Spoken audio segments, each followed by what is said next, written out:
Opa! Então nesse vídeo eu vou listar as minhas 10 leituras favoritas de 2023. Eu tentei deixar a lista o mais variada possível, incluir o máximo de gêneros, nacionalidades e épocas que deu. 2023 foi um ano muito proveitoso para mim enquanto leitor, e quando eu fui elaborar essa lista, eu não me preocupei tanto com ordem de preferência ou de qualidade, nada disso. Inclusive vários outros livros também poderiam ter entrado aqui muito facilmente. E falando mais especificamente do top 3, qualquer um ali poderia ocupar facilmente a primeira posição. Então, sem mais delongas, vamos ao saldo de 2023. Em 10º lugar, 20 Contos de Truman Capote, lançado pela Companhia das Letras. É uma edição que já está esgotada há um tempo e eu tive que ler em e-book. Esse escritor que foi tão inovador, principalmente para o gênero do true crime, quando ele lançou o A Sangue Frio, que é inclusive uma leitura que eu também planejo fazer em breve. O Truman Capote, eu só tinha lido O Bonequinho de Luxo, que é uma novela que originou o filme com a Audrey Hepburn, que eu gostei bastante. Ele é bem uma miscelânea, porque ele vai se desdobrando em vários gêneros que vão abarcar diferentes períodos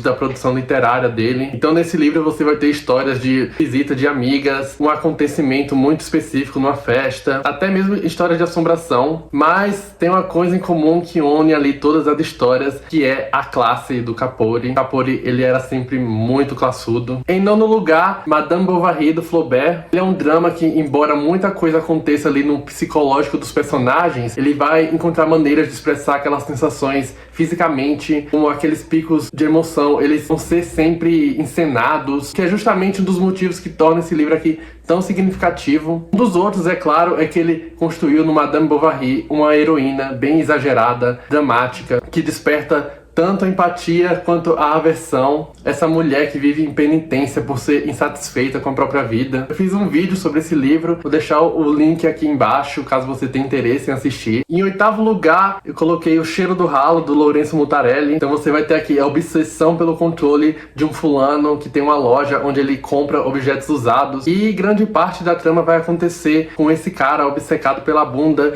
de uma jovem moça. É a partir de então que tudo vai virando uma espiral que vai perpassar pelo místico, pelo vulgar, pelo onírico. Esse ano eu também conheci outras obras do Mutarelli e eu posso dizer que ele definitivamente já é um dos meus escritores contemporâneos favoritos. Em 7º lugar, Frankenstein, da Mary Shelley. Pra mim, esse é definitivamente o blueprint do terror e da ficção científica. Aqui você vai ter os limites da ciência, você vai ter o ser humano consumido pela culpa e pela paranoia, o que de fato separa um ser humano de um monstro, a relação entre felicidade e o belo, a validade da vingança e como tudo isso vai acontecer realmente nessa dimensão do gótico, assim, um ambiente bem cinzento, tão cheio de símbolos do terror que a Mary Shelley sacou de uma maneira muito pioneira. Tá tudo aqui. Eu também tenho um vídeo para esse livro e vou deixar linkado aqui embaixo. Na 6ª posição, coloquei o Histórias do Cinema, do Jean-Luc Godard, um dos maiores mestres do cinema que nos deixou em 2022. E esse livro aqui, que foi publicado no Brasil esse ano, ele é uma compilação. Ele é uma espécie de poema-ensaio que vai tratar de uma possível história do cinema ou histórias do cinema por meio do que pode ser visto como uma série de manifestos, de desabafos,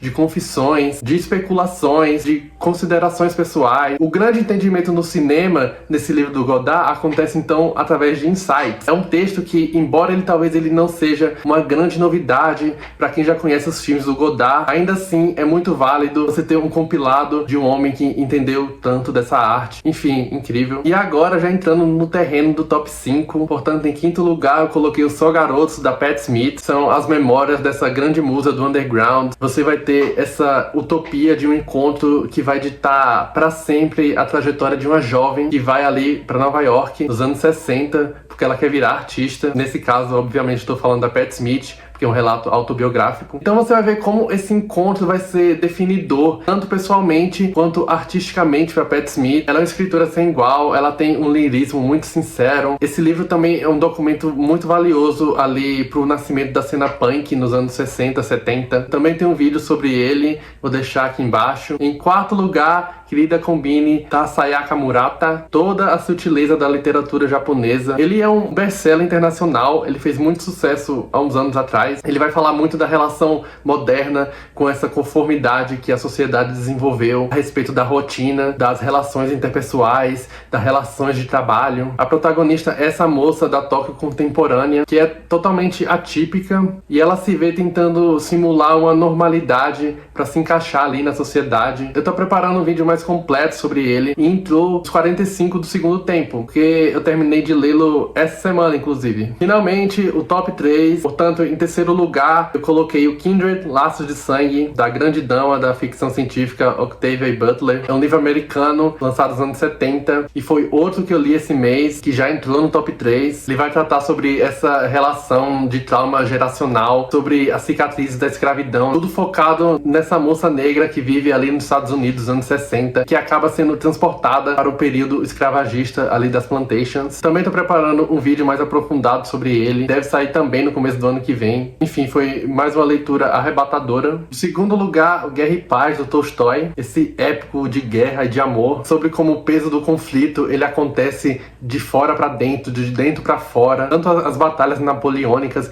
quanto os entreveros domésticos ali das famílias aristocráticas da Rússia do século XIX. Tudo acontece numa proporção muito gigantesca, com toda aquela urgência épica. É um livro assim indispensável. Eu quero relê-lo em algum momento esse ano que vem para fazer uns comentários mais completos. E se eu conseguir fazer isso, com certeza ele ainda é capaz de surgir aqui novamente no top 10 de leituras de 2024. Enfim, eu acabei inclusive colocando o Ana Karenina como meta literária para o ano que vem, como eu disse aqui nesse vídeo. Caso você tenha interesse, você pode ver. E finalmente, em primeiro lugar, eu coloquei A Mulher em Mim, a tão esperada confissão e depoimento da princesinha do pop, Britney Spears. A Britney, que teve uma batalha tão pública para se livrar da tutela sobre a qual ela esteve submetida durante 13 anos. É um livro altamente confessional. Britney reclama o seu direito de contar a própria história de maneira sincera, vulnerável, autêntica, divertida. É um relato grandioso. E a Britney, ela é uma das figuras máximas quando se pensa em cultura pop. E, portanto, esse livro vai funcionar também como um grande insight sobre a máquina Hollywood, todo o encanto e todo o terror que aquela indústria é capaz de gerar numa mulher. Enfim,